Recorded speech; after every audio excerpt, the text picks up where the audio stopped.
Your good dear friend, Chael Sonnen.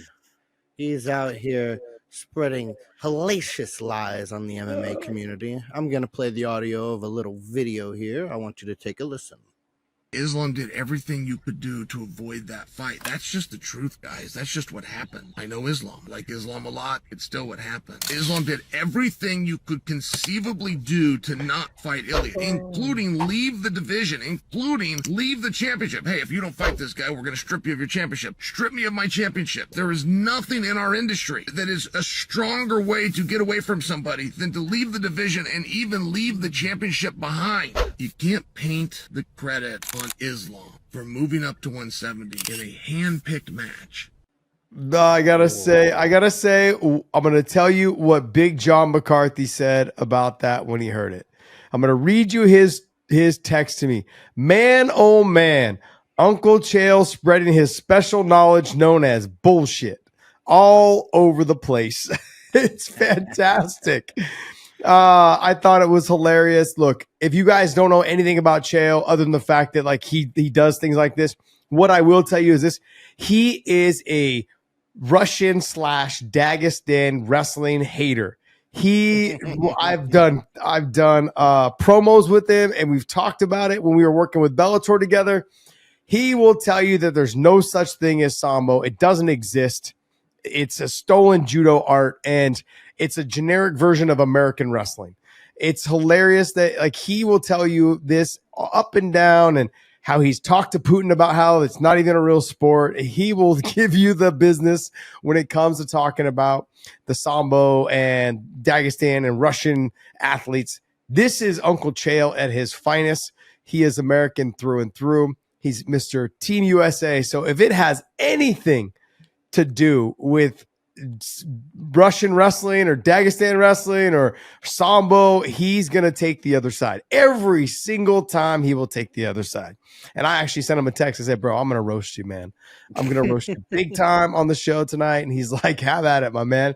So we were texting back and forth. And Uncle Chael, my man, I'm telling the world about how you are. And I love it, though. I love everything about it. And this is hilarious. If you guys believe that Islam fled the weight class to avoid that fight with Ilia, I mean, you would have to also believe then that Ilia fled his weight class to avoid his fight with Evloev. And if he avoided the fight with Evloev and decided to go up because he didn't want to fight Evloev, then if you believe Islam did that, then you believe that too. It goes both ways. Let me read a little tweet from Islam and Ilia back and forth with each other. Islam tweeted, difference between me and you, that I cleaned top list in my division, moved to next, but you ran away from two contenders who had consecutive 5 to 9 wins in featherweight division. You are nobody in lightweight division. Just a big mouth from Spain with nice haircut. Go get one dub and we can talk, boy. Ilia quote tweeted to respond, the difference between me and you is that I am a man and you are a coward. I speak and fight. You talk and hide. Run away far, leaving no trace. And then a bunch of Russian that I'm not going to try to enunciate. You know what I mean? I'm just going to assume it says something rude. I mean, look, no one believes that I think either one of them ran from whoever else was in their weight class. Ilia Topuria did the right thing by leaving his weight class after beating the two guys that people consider to be the GOATs, whether it's Volkanovski, whether it was Max, whatever it was. He did what was best for his career to try and jump up and to fight, Islam. Islam, doing what he's done is he's cleared out his division. And everyone's like, oh, no, he didn't. But there was no one else really left for him to fight.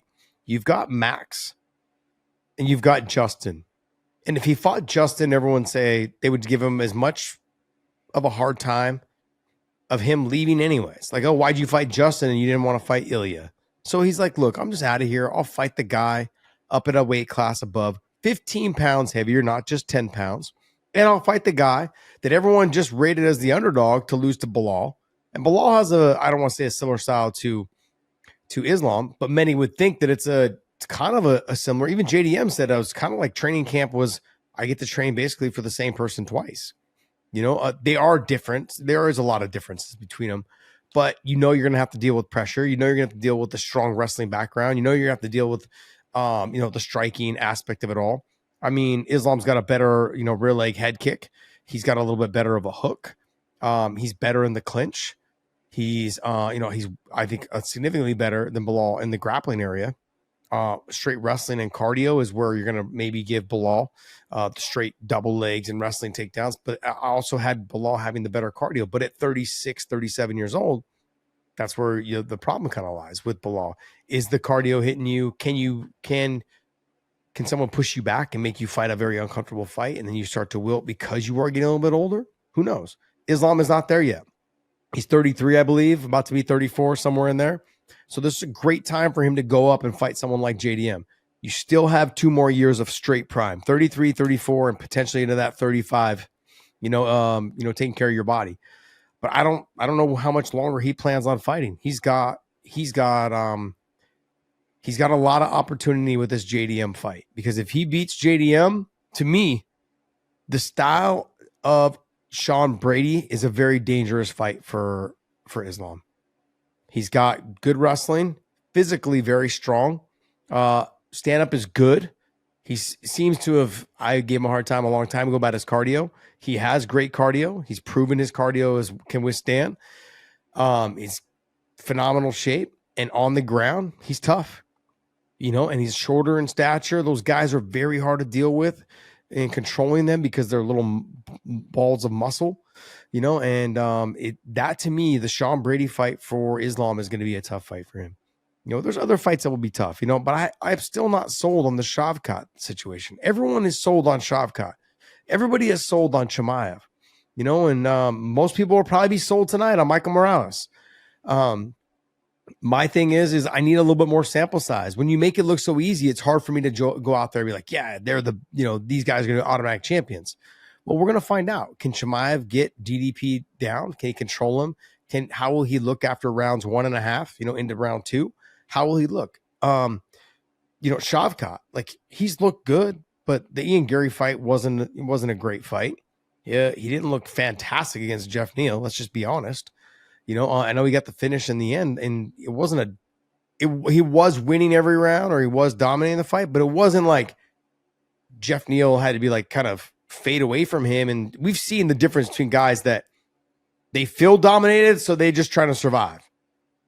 Jeff Neal was not that guy. Jeff Neal was trying to knock him the hell out, and was pushing forward and trying to get him out of there, and just wasn't able to because Shavkat had the answers. I get all that. But I'm not quite a believer just yet on all of those. But Sean Brady and Islam is a very, very damn good fight. But he's got to get past JDM. And I'm not ready to write off JDM because everyone wrote off JDM against Bilal. And I don't want to say I didn't write him off, because I kind of did, but I also said it was going to be a lot closer of a fight than people were giving JDM credit for. He just ended up looking fantastic that night. He looked spectacular. And so good time, good recovery. He's going to get healthy, and then we're going to see that fight. Probably sometime, I would say August or September, you're going to end up seeing that fight. It's going to be a damn good fight too.